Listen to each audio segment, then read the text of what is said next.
Hello and welcome everybody. My name is Josh or Josué Rincon, program director here at Avance Latina, just like this hat here says. And you know what? I'm super excited. We have a special guest today.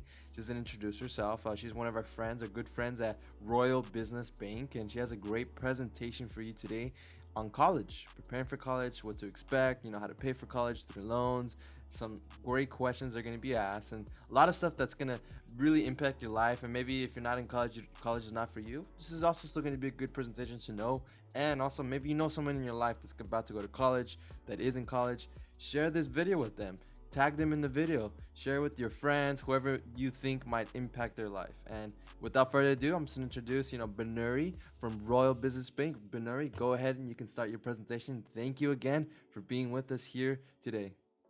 Hi, everyone. My name is Binuri Fonseka, and I'm the Community Outreach Officer at Royal Business Bank. I'm really excited to be here with Ideal CDC today and talk to you guys a little bit about planning for college, kind of the things to expect and how to pay for college. This is something that I myself had to go through just a couple of years ago. So a lot of this is based on my experience and also some research that I've done. So I'm just going to get right into the presentation. So these are the things that we're going to go over today. Is college the right choice for you? The different costs that are associated with college, how you can pay for those costs, and then also a little bit about alternatives to college, because I do understand that not everybody is able to afford or go to college. So going into the first topic, is college the right choice for you? College is not for everybody. And a good way to kind of know if you're ready is just asking yourself if you know what you want to do in the future. And yes, college is a place where you can kind of discover what you like and discover, what kind of career you want to go into, because you can take so many different types of classes and learn about different industries in college. However, you do need to be ready to do that. Do need to be ready to learn, to go to class every day and dedicate yourself to that journey. So do you have the time and money for college? It is important to remember that college is 4 years, sometimes more, sometimes less, but the average is about 4 years. And this is a long time to not be making a stable income, and to have to, on top of that, you're not making a huge income, but you're also paying a lot out of pocket, depending on, books and tuition and things like that, and maybe housing. So do you have the time and money? So budgeting is a really good thing to do here. You kind of, if you know what kind of college you want to go to, you can kind of create an estimate of how much that's going to cost for 4 years. And if you do have an income, how much of that income is going to supplement your college costs. And then will you get a reasonable return on your investment? So what is a reasonable return on investment? It's basically when you're spending money now, how much of that money are you going to get back in the future? How much is it going to pay off for you later on? So yes, college is a big cost. Tuition is expensive, as well as all of the other costs associated with it. However, it is more likely that you would make more money later on in your career. And I found some statistics down here on the right, where it says, for example, if you only have a high school diploma, your average salary is going to be around $700 per week. Whereas if you have a bachelor's degree, you would make about $1,200 a week. So that is kind of a statistic that was given by the Bureau of Labor Statistics. So that is also something to keep in mind, that yes, college is expensive, but later on you'll be making more money than you would have if you just had a high school diploma. And then moving on to the different costs of college. So a lot of these costs, tuition is the first one, because it's usually the most expensive out of all of the other costs. It's the biggest lump sum cost. And it's also the cost that everybody thinks of when you're going to college. But then there's other costs associated with college. For example, food, you have to feed yourself. Housing, this is if you're not living at home. I didn't live at home in college. I lived on campus for a little while, and then I also lived off campus in an apartment with roommates. So these were all really big costs. Rent is expensive. You have to pay utilities. Something that I didn't know I had to pay for was laundry. I didn't think about that. But that also is something that does add up when you have to do it every week or every 2 weeks. Books in college are very expensive. They're a lot more expensive than I thought they would be. So there are ways to kind of cut down on these costs. For example, I would rent a lot of my textbooks, or I would actually share some textbooks with other friends who were taking the same class. And you could also buy used books instead of buying new books. So that is one of the bigger costs that I wasn't expecting when I went to college. You would also need technology to take notes, maybe a laptop. Depending on your phone plan, maybe you would have to pay your own phone bills.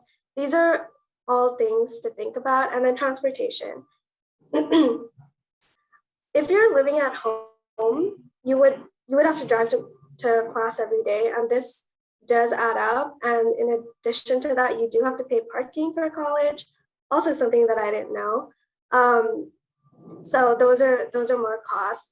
And then the last two are entertainment and personal expenses. And I put those in there because personally, I think it's important for your mental health to be able to go out with your friends every once in a while. Just, spend money on yourself and things that you need, because college is hard and there is a lot of stress involved in it. So it is nice to once in a while, go out with your friends or just spend money on your hobbies or whatever it is that you like to do. Because it is important to take care of yourself as well when you're in college. So those are some of the costs associated with college.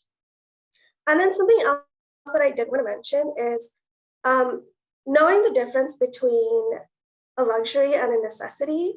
So, for example, transportation, if you're living at home, transportation is a necessity to get to college.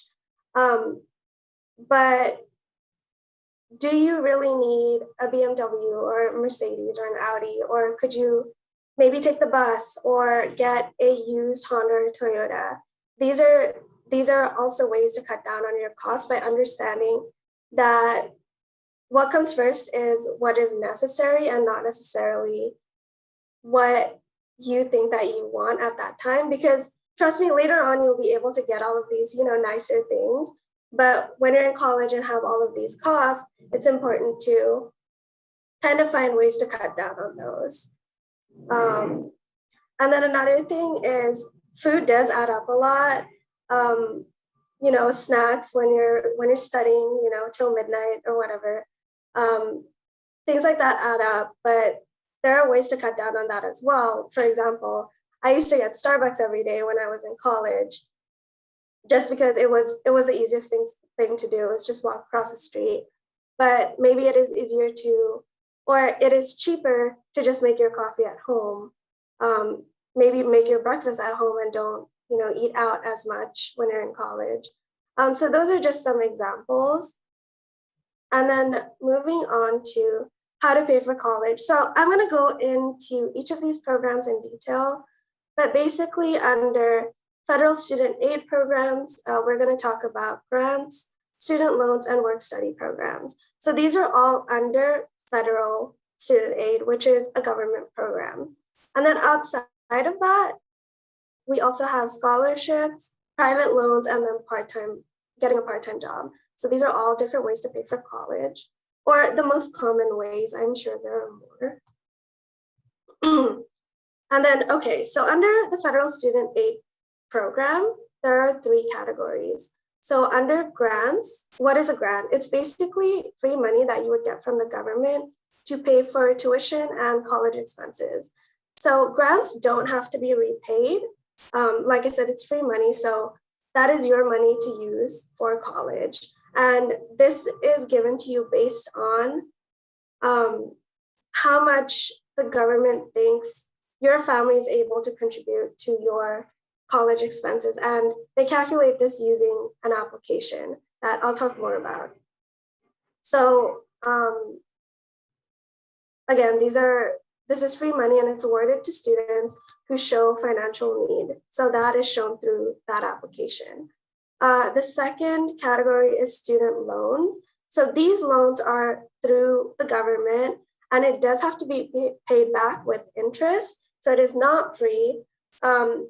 You do pay back, and on top of that, you pay a little bit extra. But the nice thing about federal student aid as opposed to regular loans is that the interest rate is a lot lower. And sometimes you can even get your federal student loans forgiven. Another nice thing about this is that you don't have to begin repaying these student loans until after you've graduated from college. And then moving on to the work-study program. So this is again, another federal program, and it provides part-time employment while you're in school. So it helps you to get a job and get work experience. And also, sometimes it will even be related to your major, which would be helpful for you to get that experience while also being able to pay, you're getting an income out of it as well. So that's the nice thing about work study. So how do you apply for all of these three federal programs? I'm sure most of you have already heard of it, but it's FAFSA, and that is the free application for federal student aid. Anybody can apply for this. So even if you're not sure if you qualify, I do recommend that you still apply for FAFSA, because the worst that can happen is maybe you don't get, a good offer on student loans. Maybe you don't get any grants, but at least you applied and at least you tried. So I do highly recommend applying for FAFSA. And even if you're offered a student loan, doesn't mean you have to take it. If you don't want to use that and maybe you're able to pay out of pocket instead, you don't have to accept the student loans. But the grants, that's free, so I would accept that if you are awarded it. And then moving on to other ways to pay for college. So these three categories are not part of the federal program. So the first one that we're going to go over is scholarships. Scholarships are a lot like grants, and they don't have to be repaid.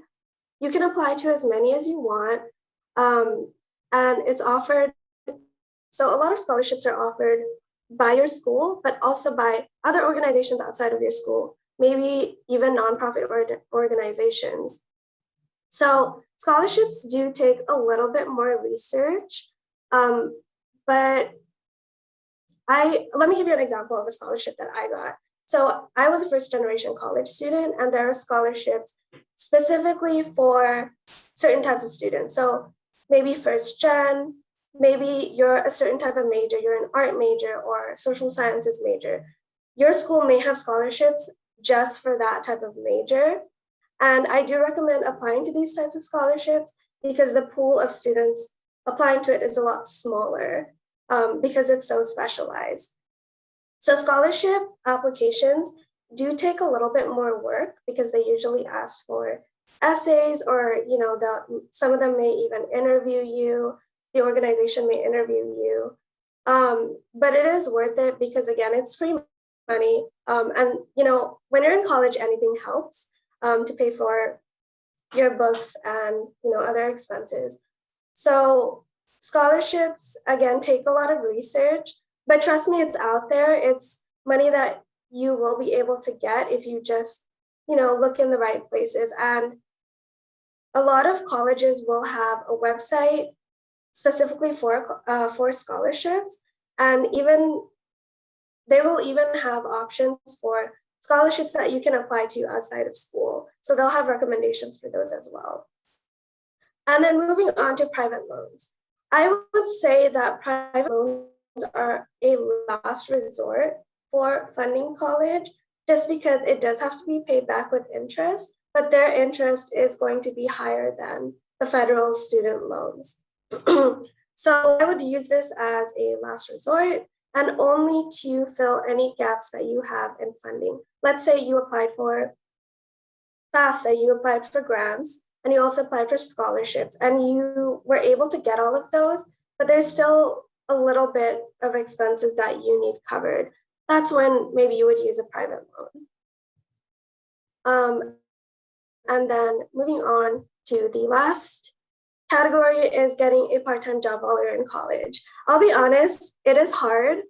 It's hard to balance school and work because you're expected to be at work and also at school, and it's hard to kind of adjust your schedule to be able to do both. But I mean, sometimes you just have to do what you have to do. I had a part-time job in college. For me, I was lucky because I was able to get a job on campus, which is something that I highly recommend trying for because they do tend to be more understanding that you're a college student. And it's also easier to go from class to work if it's on campus. And, you know, when maybe it's finals week or something and you would like to take the day off to study or, you know, to write a paper, they're a lot more understanding about that if you work on campus. Outside of just getting an income from your part-time job, it's also important because you're able to get work experience. You're able to do that before you've even left college. And I'm not sure if you guys have looked at job applications now, but a lot of them do ask for experience, even though you just graduated. Let's say you just graduated from college.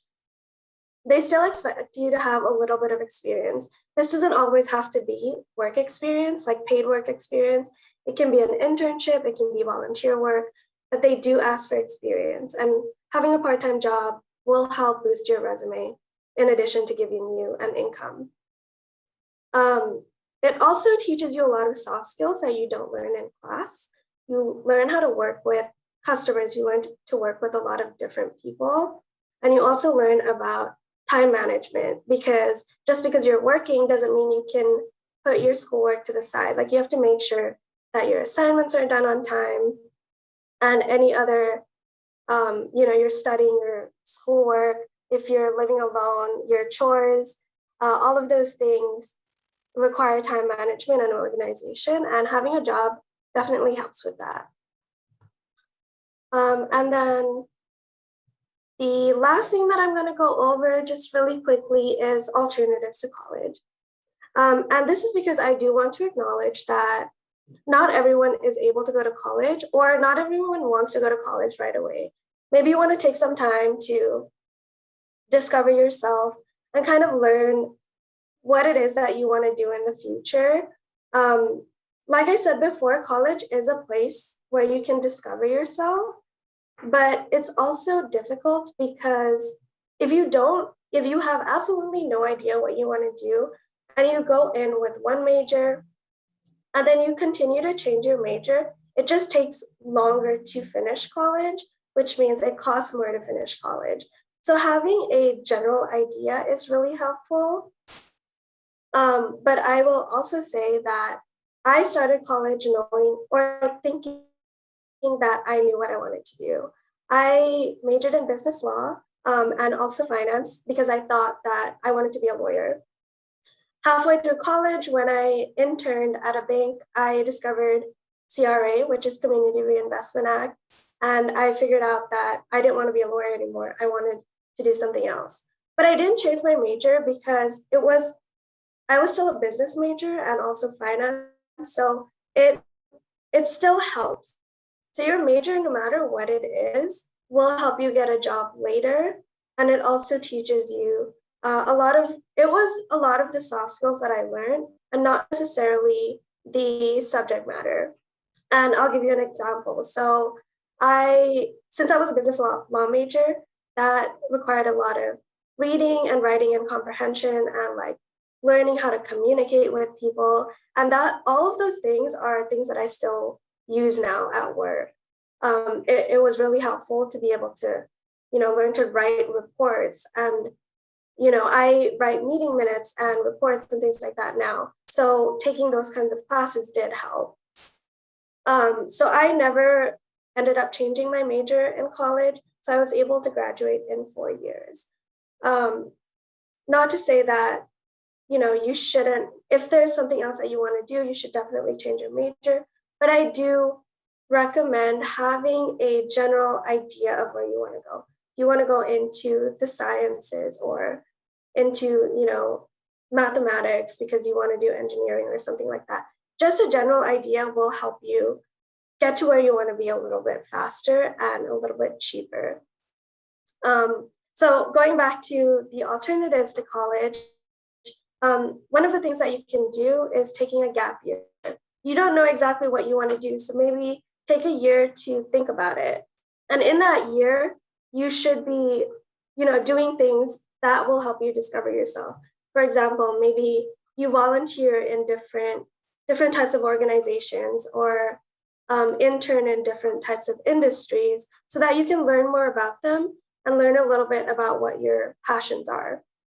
Maybe even travel, because that's actually a really good way to learn about different cultures and about yourself. The second thing that you can do is community college, because it is a lot cheaper than a 4-year university, and you're able to learn a lot because you can take different classes for like a fraction of the cost. The third thing is trade school. This is where you want to do something and you learn that specific trade or industry. Instead of going to college that requires you to take all of these general education classes, and it takes 4 years, trade school would be shorter and it would also be more specialized in what you want to do. And then the fourth thing that you can do is internships. Instead of going to college, you're getting real life experience through internships and learning about different departments. You would actually be in it as opposed to learning in a classroom. And then you could also become an entrepreneur. I've been volunteering a lot lately with high schools and with high school students to do mock interviews and things like that. So I've been speaking to a lot of high school students, and so many of them have already started their own business on maybe Etsy or selling on Amazon. And it's super impressive. And they're actually making a revenue through that. It is not easy. It doesn't sound easy. It doesn't sound like something I personally would be able to do. But if you're driven and you have a good idea and you think it's gonna, sell, and you put in the effort and work for it, I'm sure that is something that you could do as well. So becoming an entrepreneur, or maybe just go into a full-time job instead of going to college. Maybe you don't have the financial means to go to college. Maybe you just don't think it's the right choice for you. You can always just get a full-time job. But again, I will go back to the statistic from the Bureau of Labor Statistics that does say that having a college degree does pay more in the long run than having just a high school diploma. So these are just things to keep in mind. So outside of this, this is paying for college, and the cost of college is a really broad topic. So I kind of just wanted to go over, just kind of give you an overview and maybe get the wheels turning in your head a little bit about all of these different things, the little things and like costs that you probably maybe didn't think about. So I hope it was helpful. And Josue, if you have any questions for me, you can go ahead. Perfect. Thank you, Binuri, for that presentation. I learned some stuff right there. And that's interesting that you said you're visiting some high schools and people are telling you they're starting businesses. I see it. Young people are starting businesses all over. You said through Etsy and other places like that? Yes, it was through Etsy. They've also been selling through Amazon. Oh, okay. I think eBay. A lot of students actually are doing. They would like thrift and then sell those clothes online and like make a profit. So it takes a lot of time, but it's really impressive that they're able to have these ideas so young. No, yeah, it's definitely super interesting seeing all that because these young people, I think this pandemic pushed a lot of people into seeing like what I Mhm. can do online, what stuff. Yep. I've heard a lot of business start because of the pandemic because they had to do stuff online. So Yeah, cool to hear those definitely. stories. And those businesses can help pay for college, or maybe that can be just grow into a bigger business or something like that. But Yeah. yeah, I know I have a couple questions here. Some people have asked us in the past, and I know I myself went to college. I know I would have wanted to know this, but what would someone that is in college right now, what would you do if you were in their shoes so they can like what are some tips you would give them so they can it can help them land their first job? Like is there should they be doing extracurricular activities? Should what Mhm. stuff should they be doing? That is a really good question. Um, so something that I got an internship when I was in college. It was in my junior year, summer of my junior year. Mm-hmm. I got an internship at a bank. And I'll be honest, it was really hard to get that internship. I had applied for maybe 20 or 30 different ones until I got one. So um, don't get discouraged if you are not able to get a job right away. It's difficult, but it's also a numbers game. You just keep going, keep doing the interviews, and um, out of doing all of these interviews, you are getting experience. You're experiencing talking to strangers. So I think getting an internship was my kind of foot in the door Mm-hmm. because I actually got my job now because of that internship, because of the network that I built there. My boss from that internship is my current boss now. So when I graduated college, by the time I had graduated, she had moved to a different bank. So I reached out to her on LinkedIn and I was like, hey, are there any openings at the bank that you're at now? And she was like, yeah, CRA.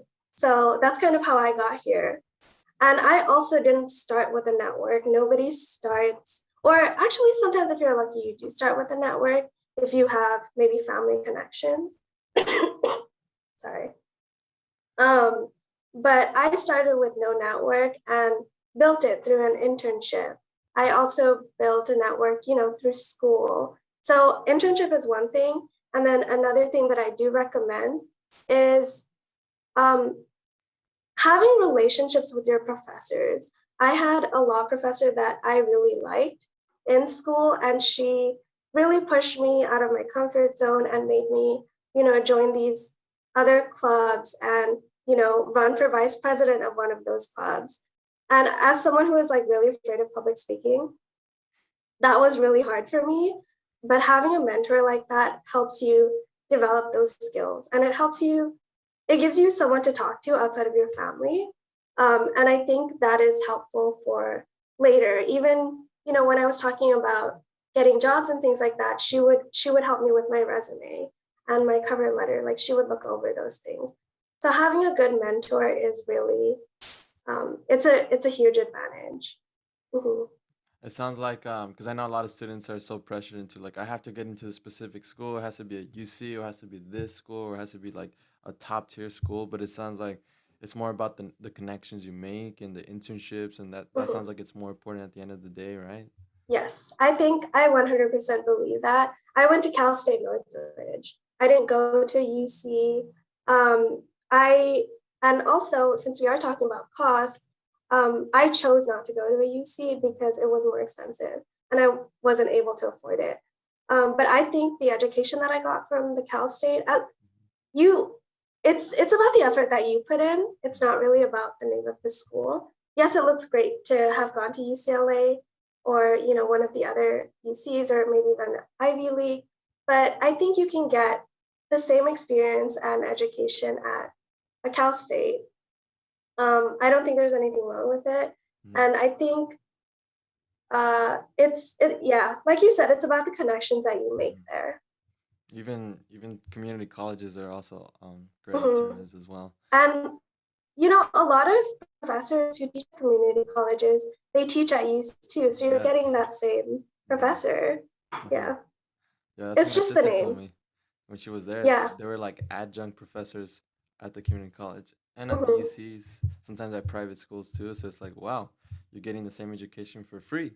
So Exactly. it's awesome. Yeah. Um, another question I would have, so if I'm in college right now and then like, oh man, I'm hearing this presentation, I'm like, oh man, I wish I would have heard about this sooner because I already took on some private student loans, some Mhm. student loans, I got grants, scholarships, nothing too crazy, but what tips would you give someone that's like about to graduate? Maybe like should they start budgeting? Should like what are some ways that they can start, paying down their debts, or should they be too worried about it, or what would you do in that position? That's a good question. It's really hard for me to say from experience Mm-hmm. because I was lucky enough to have college. I got enough student aid to pay for my college. Mm-hmm. And then I also had a job and then had scholarships and things like that. But for somebody who did take out student loans, I would say yes, budgeting. For example, if you have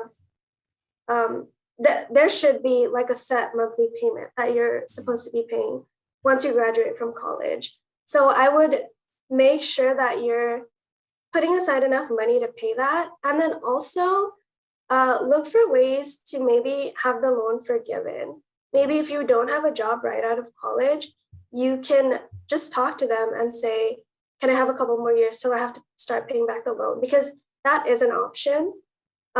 So it just I would put in the time to do that research and just talk to people Mm-hmm. and find out when do you really have to start paying back those loans and what is like the minimum that you can pay without it affecting your credit or anything like that. Mm-hmm. Um, because you also, I don't think you have to worry too much about paying all of it back right away. Mm-hmm. I think it's okay to do those, monthly payments and take your time until you have a larger income and can pay more of it. Mm-hmm.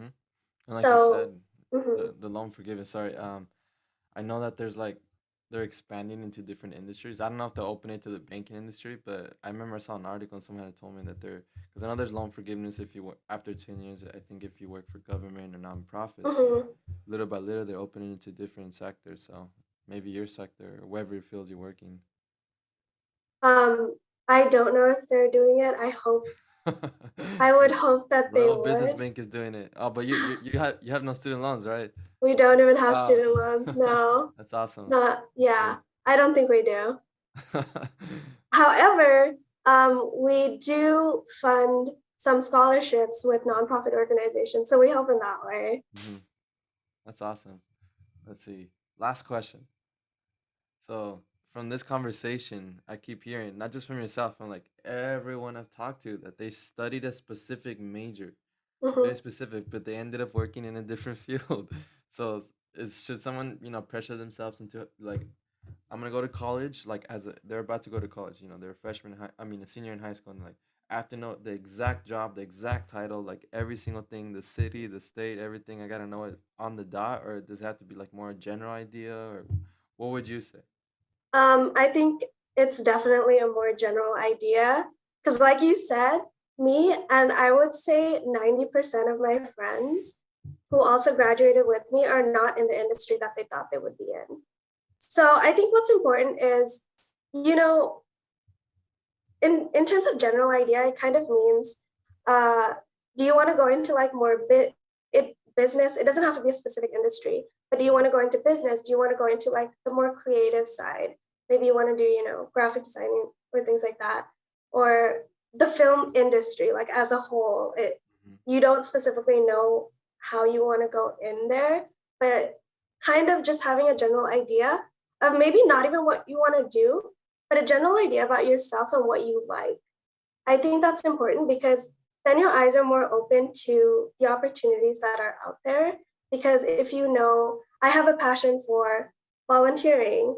Mhm. I didn't know about CRA before. I didn't know that that was a job, but when it presented itself to me, I was able to say, "Wow, this is something that I know that I've liked to do," and now that door is open for me. Mhm. So I think it's more about knowing yourself and knowing what you like to do as opposed to having an exact idea of where you want to go or what kind of Mhm. job you want. And if Because we I don't, think the job will come eventually. Mhm. If you know what you want, the job will, you'll discover that job. No, yeah, I totally agree with you. And if someone that's young watching this presentation right now. I was like, oh, what is Binuri? What exactly is she doing? I keep hearing CRA. What does that stand for? I don't know if you want to give like a little like a I don't know, maybe kind of talk a little bit about what you do, maybe, and maybe someone Yeah. that's watching might end up doing your role too in the future. Yeah, definitely. And then for more detail, I've done an interview with Ideal about That's my true. job. So the students can go there to learn more, but I will give a brief kind of summary of what I do. Okay. So CRA stands for Community Reinvestment Act. And that is a regulation that all banks have to follow. It doesn't matter if you're a tiny bank like we're not that tiny anymore, but it doesn't matter if you're like a really small bank or if you are the Wells Fargo or the Chases of the banking industry. Every single bank has to follow this regulation. And the regulation is put in place so that banks are giving back to the communities that they're in. So my department makes sure that we are following that regulation and making sure that we give back to the community. By giving back to the community, we mean low to moderate income individuals and families. So that means we are making sure that we're giving mortgage loans to low to moderate income families so that they can maybe buy their first home, making sure that we're lending in regions that are low to moderate income, not just, the Beverly Hills or, the richer areas. We have to make sure that we're serving all of our communities. So the way that we do that is through lending, like I said, home mortgage loans. We also do lending to small businesses. So these are the mom and pop stores, making sure that they're able to get loans at, affordable interest rates. So that is something that we do. We also do a lot of volunteering. So, doing workshops like this, Hmm. spreading financial literacy basically, because we're a bank and that is our specialty. We do a lot of financial literacy workshops. I've recently I've had a passion for helping with workforce development for students, which means doing mock interviews and reviewing their resumes and talking about my job and making sure that other departments in my bank talk about their job to students so that they learn more about the banking industry. Because you would kind of think, okay, banking, that's like tellers and like loan officers. But there's so many other departments behind the scenes. And I wish I knew that when I was younger. So that's kind of what I'm trying to spread now is that, opening that career opportunity to students. So volunteering, we do a lot of volunteering. And then lastly is donations. So we also make sure I'm actually in charge of overseeing our donation process. So making sure that we donate to nonprofit organizations. And so all of these things, lending, volunteering, and donating money to nonprofits, these are all things that the CRA department does. And we have to make sure that we do it in any region that the bank has branches in. So right now, Royal Business Bank is in Southern California. We have one branch in Nevada. We have a couple in New York, and then we recently expanded into Chicago. So we are making sure that we're serving communities in all of those regions. So it's not just here in Southern California, even though that's where I'm based. I still make sure that I'm volunteering and donating and also making sure that we're lending in those areas as well. Hmm. So we're a team of three. The CRA team is three people, so it is a lot of work. We have over 50 community partners. And as the outreach officer, my main job is making sure that I maintain those relationships with our partners and make sure that they have whatever it is that they need and trying to help out, kind of wherever I can. Hmm. But that's basically what I do for the bank.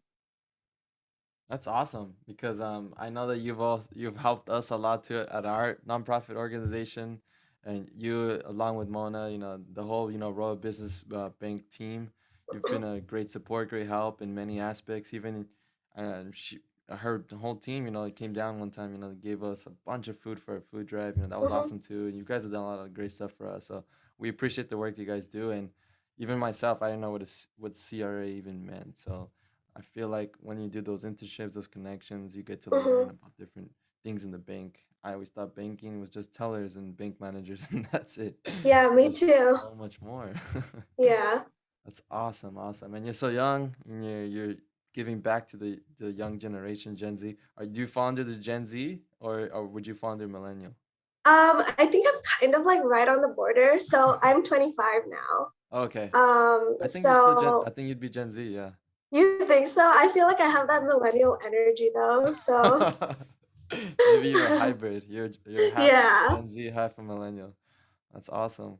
Well, thank you so much, again, Binuri, for sharing your expertise and so much knowledge you've already gained from this, from your internship, from your experience working at Royal Business Bank, and your college experience. If I know there's some young people watching, and they're along with their parents, they're gonna learn a lot, take away from this, and they're gonna apply into their lives, and maybe they're gonna become a CRA outreach officer like yourself too, and I maybe hope they're gonna. so. We need more in Are the you guys hiring industry. right now? So if someone's watching, maybe if they're interested or any internships.